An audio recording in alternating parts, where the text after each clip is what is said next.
Coach, great to have you on. I want to start by getting your reaction. Obviously, unprecedented times, no fans at NCAA tournament games. Your reaction to that and how you keep your team focused during, again, these trying or unique times when it comes to this upcoming tournament. Well, obviously, I'd like the fans to be there. But obviously with the corona and the concerns with public health, I understand what the NCAA did. So I told the kids, I've never worried about things in life I can't control, and this is something we can't control. So let's not worry about it. Let's not dwell on it. Let's look back and say that we were the team that handled this adversity, that played in empty gyms and played our way to a Final Four. Coach, we just talked with Casey Jacobson. He's working with FS1 these days, and he had a couple of observations. One, coaches won't have to scream as loud since there won't be any crowd noise behind you. The second thing is you do have some controlled scrimmages before the season begins. We know you've done that with USC, some of the other schools where fans are not allowed. Can you take from that experience and apply it to what's going to happen here in the NCAA tournament? Yeah, I think you can to a degree. It's a scrimmage, and unfortunately that's what the game at some level will feel like. You know, college basketball is great when the fans are in the building and the atmosphere is incredible. You come out of the tunnel into a full arena to warm up, and you just soak in all those moments. And now you come in, it's empty. It's almost like you're getting ready for a practice, but as far from that as it could possibly be, you're getting ready for a one-and-done situation. So I've been a part of a lot of firsts in college basketball. I was on Steve Fisher's staff when he took over at the end of the season and won 6 games in the national title. I was part of a Fab 5 team that went to a championship game. I was a part of a Weber timeout, things that have happened in the Final Fours. And so this is just one more thing to say, wow, look what I was a part of. Look what we were a part of. The NCAA tournament where fans weren't allowed. Coach, I'm terrible at math, and this just literally popped in my head. Were you coaching during 9/11? Yes, I was. We were actually supposed to go on a recruiting trip that we didn't go on. We weren't playing on that specific day. When there's crisis like what's happening now, coronavirus being named a world pandemic at this point, how do you handle the locker room? What have you learned throughout your time being head of a team? How do you handle that environment as far as helping the kids understand, helping share good information, and what measures specifically, personally, do you feel responsible in taking through all this?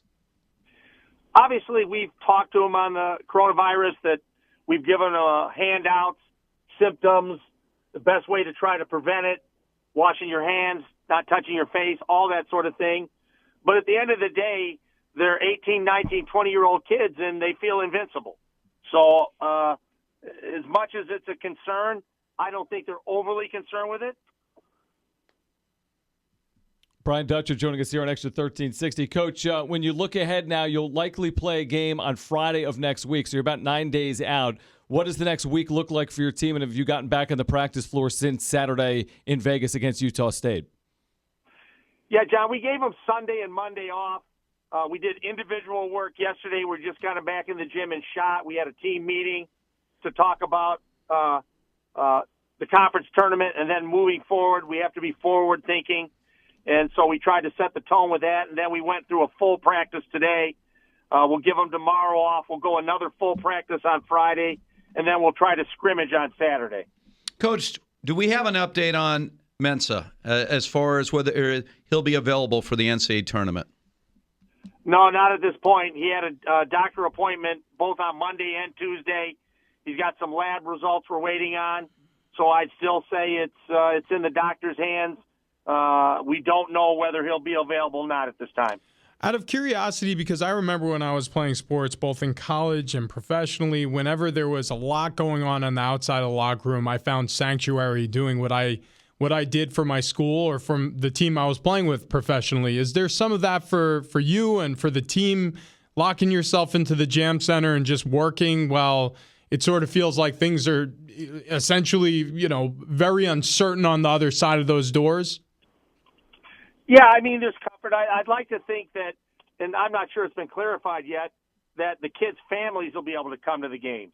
that it won't be completely empty, that the most important people in their lives might be able to attend. I don't think that's been confirmed yet, but I think that's under consideration, and I haven't looked at the exact wording of it, but I'm hoping that families are allowed to come to the games, and that'll make it's not just the experience for the kids, it's their moms, their dads, their family that has supported them their whole lives. For them to miss out on the event, I think would be sad. Coach, are you under the impression that the games will be played in the venues they're supposed to be played in, as in Sacramento, if that's the site, will be the NBA arena in Sacramento, or if you advance on that it would be a Staples Center venue, or could the venue still change in your estimation? It'd be my guess that the arena games will stay in the arenas, whether it's up in Sacramento or at Staples. I think the question is the ones that are supposed to be played in the football stadiums, do they want to go to that whole setup to get a football stadium ready for a basketball game? I think there's one supposed to be played, a regional game in a football stadium. I don't know if it's in Indianapolis or Houston. I'm not sure. I think it's Indianapolis. Whether they'll move that or move the final games of the Final Four from Atlanta to a college facility, that I don't know. Yeah, the NCAA right now is discussing the opening round games are going to stand pat, as you said, Coach. But as far as Staples Center, Madison Square Garden for regional finals, certainly the Mercedes-Benz Stadium as far as the Final Four, they are seeking smaller venues. They got to find one first. Sure, so that's part of the whole equation out there. So in any way, does all this outside, I hate to use the term noise, but it's a lot of noise that we're talking about right now, in any way diminish the anticipation of what's ahead for your team right now, the chance to do something that's never been done in school history? I hope not, but, everybody reacts to things differently. So will I have a kid or two on the team that might be disappointed and be down in the dumps that the one time they get to play in the NCAA tournament, no one's going to be allowed to go? That could happen, but it's my job to try to get them focused on the games, focused on the important stuff, which is we're going to look back at this someday and say, you were the only team that ever played in an NCAA tournament where fans weren't allowed. That we'll look back on this, you'll have done something that no one's ever done. And so let's turn a negative into a positive. Hey, Coach, I'm sure I know the answer to this question already. Has a single player come to you and expressed, disinterest in playing out of being nervous from contracting the virus? I mean, I guarantee the answer is no, but has that even been broached yet? No. Yeah. So I think they'd like to skip a few classes. that someone was coughing in class and they didn't feel they should be going to class, but no. Nothing as far as basketball. They've been pretty steadfast about wanting to be on the court. Yeah, I think some of the classes now are supposed to be online, so they can keep going to class. They can keep practicing with you as well. Dutch, we appreciate your time again. Kind of unprecedented times. We're looking forward to Selection Sunday. We'll have a broadcast for you on Xtra from 3 to 5 from the Mesa, and we're looking forward to seeing your team in action next week as well in the tournament. So thank you for doing this. I appreciate that, guys. Thank you for having me.